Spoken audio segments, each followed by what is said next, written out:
Hai guys, Krea Zova lagi. Semoga kalian semua sehat-sehat saja dan baik-baik selalu.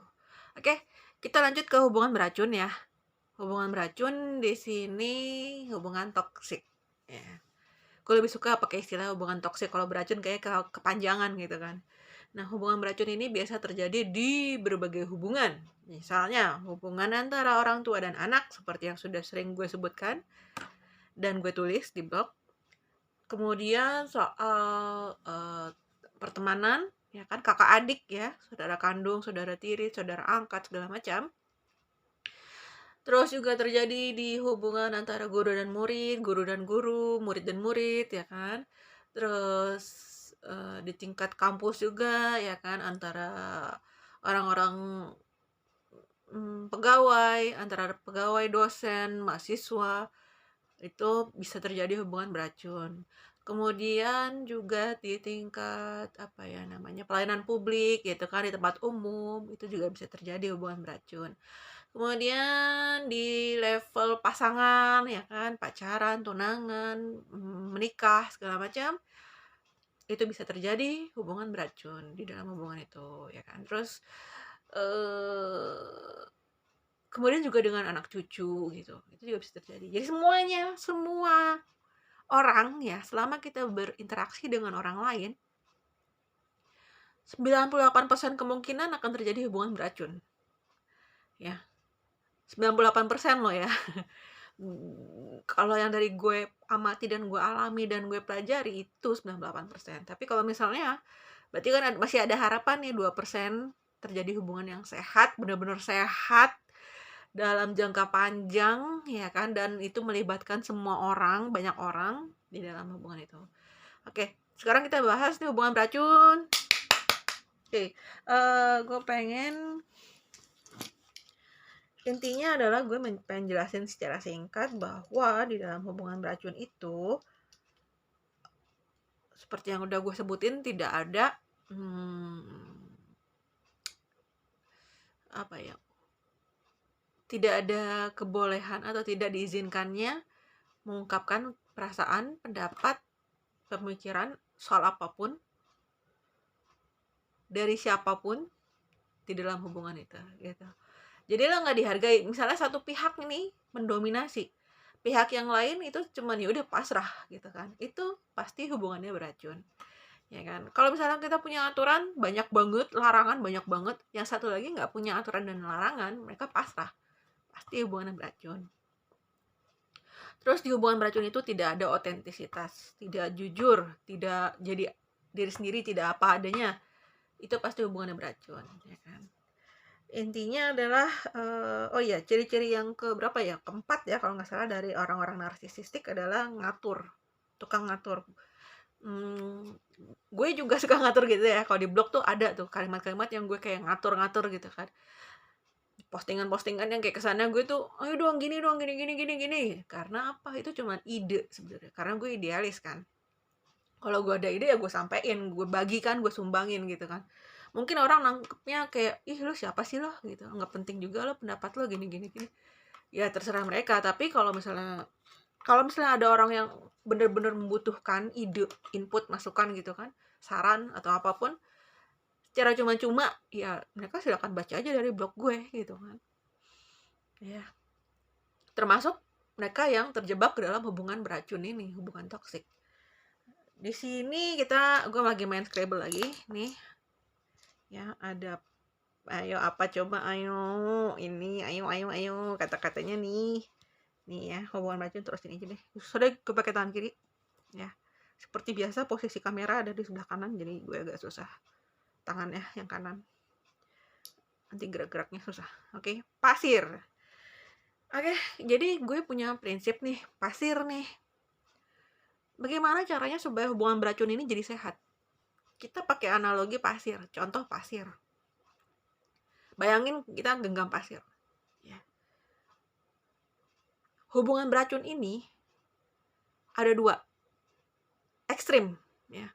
Yang satu terlalu menggenggam pasirnya, terlalu kuat tuh, sampai tangan gue merah nih kan, kuat banget, gue nggak mau kehilangan lo, gue nggak mau lo kemana-mana, gue maunya lo begini begini begini sesuai maunya gue, ya kan? Atau yang terjadi adalah ketika pasir itu kita tangannya begini, pasirnya ya udah kalau ada angin ya tumpah-tumpah aja dia, kita nggak peduli sama pasir ini. Begitu pula dengan manusia. Apapun hubungannya, kalau misalnya kita terlalu menggenggam erat, terlalu ngekang, terlalu ngatur, mengendalikan, sehingga pasir ini atau orang ini tidak bisa bergerak bebas, tidak bisa jadi diri sendiri, itu hubungannya beracun. Yang kedua tadi, seperti pasir yang dibiarin gini, sama seperti manusia. Kalau manusia terlalu dibiarkan, nggak ada aturan, nggak ada larangan, nggak ada prinsip-prinsip hidup tertentu yang baik, yang sehat dan bermanfaat, dia akan jadi orang yang tanpa kendali, blas gitu loh, mau ngomong blak-blakan, sekasar-kasarnya dia mau, dia bisa gitu kan, silakan gitu. Kalau lingkungannya seperti ini, pasti beracun hubungannya, beracun hubungan ini. Dan jadi apa yang ideal? Seperti pasir lagi nih, contoh pasir. Bayangkan nih pasir nih, dituangin pasir ya, di tangan gue ada pasir. Misalnya gimana ya, nih, katakanlah ini pasir nih, ini Scrabble. Kalau gue hubungan beracun begini, kalau hubungan beracun yang ngekang ya, narsisistik nih, yang bebasin juga narsisistik karena diabaikan kan ini pasirnya atau Scrabble nih. Yang bagus adalah, yang ideal adalah ditampung, nampung aja. Terus juga dia nggak jatuh kan, dia nggak jatuh, dia nggak gini gitu, tapi dia nanti ya ngikutin, dia nggak merasa terkekang, tapi dia bisa bertumbuh, dia mau kemana aja terserah, dia mau bergerak-gerak ke sini terserah, tapi kita ngelindungin gitu loh. Ini baru ada di hubungan yang sehat. Kapanpun lo ada masalah, misalnya lo ada hubungan sama orang tua ya, hubungan beracun sama orang tua lo tuh dominan, orang tua lo ngatur, ngekang, lo tuh harus gini-gini, banyak menghukum, banyak nggak pernah muji, nggak pernah meluk, nggak pernah ada di nemenin lo tuh nggak pernah. Lo mau didongengin tuh mereka nggak pernah dongengin gitu kan, karena gue juga suka mengabaikan permintaan keponakan gue sih karena gue lagi asik sama ininya, dunia sendiri kan, maksudnya sama kerjaan gue, sama hobi gue segala macam, sama blog gitu kan, blog. Jadi ketika gue harus dalam keadaan mood gue lagi nggak siap ya, nggak enak lah, nggak nyaman lah untuk mendongengin, gue jadi nggak pengen dongengin juga gitu kan, dan jangan dipaksa gitu kan, sama. Jadi ada waktunya gitu. Dan ini ya itu, hubungan beracun yang begini atau yang begini gitu kan, enggak. Kalau mau sehat yang begini, ketika ada masalah, anak diterima, didengarkan, dihargai gitu loh. Kalau orang tuanya nggak bisa begini, artinya dia pengen ngendaliin terus, dia kesehatan mentalnya pasti terganggu. Entah dia gangguan kepribadian atau gangguan mental.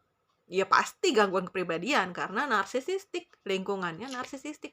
Hubungan beracun adalah hubungan yang narsisistik, ya kan? Ya, walaupun ada empatinya ya, ada orang-orang yang empatinya besar, tapi terjebak di sini dia juga ikut ketularan. Karena empati itu kayak bunglon, menyesuaikan dirinya tuh cepet gitu, pinter. Kemampuan untuk menyesuaikan dirinya tuh luar biasa orang-orang empati nih, yang punya empati lah besar gitu ya. Itu jadi pada intinya adalah begini, nampung. Kalau hubungannya di luar ini berarti beracun. Itu aja prinsipnya. Pasir ya, pasir. Oke, jadi kalau misalnya sederhananya nggak ada rasa hormat, tidak ada rasa sayang dan peduli, penuh dengan pengabaian dan inkonsistensi, yang kadang baik kadang galak, ya kan? Galaknya galak bukan karena galak logis ya, galaknya galak tahu-tahu galak aja gitu. Kenapa gue ngomong A, kok tiba-tiba gue dibentak? Itu yang paling traumatis tuh gue gitu sebenarnya. Oh ternyata dia ada masalah sebenarnya sama orang lain, bukan sama gue. Cuman karena gue men-trigger ya, memicu kemarahan dia, jadi akhirnya gue ngerasa kayak gue ikut bersalah. Padahal sebenarnya enggak. Marah itu kesal, benci, iri, dengki itu ya itu urusan pribadi masing-masing. Walaupun ada orang lain yang bikin kita marah ya, bikin kita kesal, bikin kita iri, itu urusan mereka. Mereka punya hidup sendiri, kita punya hidup sendiri. Nah itulah, kalau misalnya hubungan beracun, nggak ada itu hidup sendiri. Hidup gue, hidup lo gitu, nggak ada. Hidup gue, hidup lo tanggung jawab atas kesalahan gue, gitu kan. Atau kesalahan orang lain, yang penting lo yang nanggung, gitu kan. Curang kan, nggak adil kan kayak gitu. Itu yang lagi gue jelasin di vlog-vlog gue nih. Kita harus adil soal perasaan, soal cara memperlakukan orang lain dengan baik dan benar gitu. Gue nggak berprinsip lo moral lo harus gini, nggak sih ya, berat juga sih kalau ngomong gitu. Cuman adalah adil sama orang ya. Kalau kita nggak ganggu orang ya udah, kita nggak usah apa, kalau orang nggak ganggu kita ya udah, nggak usah ganggu dia, udah hormatin aja, dihargai aja, bebasin aja dia mau apa. Kalau misalnya dia perlu bantuan kita bantu, kalau misalnya enggak ya udah lepas, ya kan. Sama kalau kita, apalagi kayak gue nih contohnya, orang-orang INFJ kan independen kan, mandiri dong. INTP, terus INFP atau INTJ gitu, orang-orang introvert yang pendiam, yang mereka tuh punya dunianya sendiri, mandiri banget men, kayak nggak butuh orang gitu kan. Terus dia akan terjebak ke dalam hubungan beracun ketika kemandirian mereka itu, kemandirian dia dipertanyakan. Lo kok nggak minta bantuan gue sih? Kayak orang lain tuh ngerasa diabaikan gitu kan. Nah, sisi-sisi yang mesti di-healing dari orang-orang introvert yang intuitif ya, sebenarnya sih simpel aja ya, cuman mau apa enggak gitu kan. Itu adalah bersedia minta bantuan orang lain, apapun.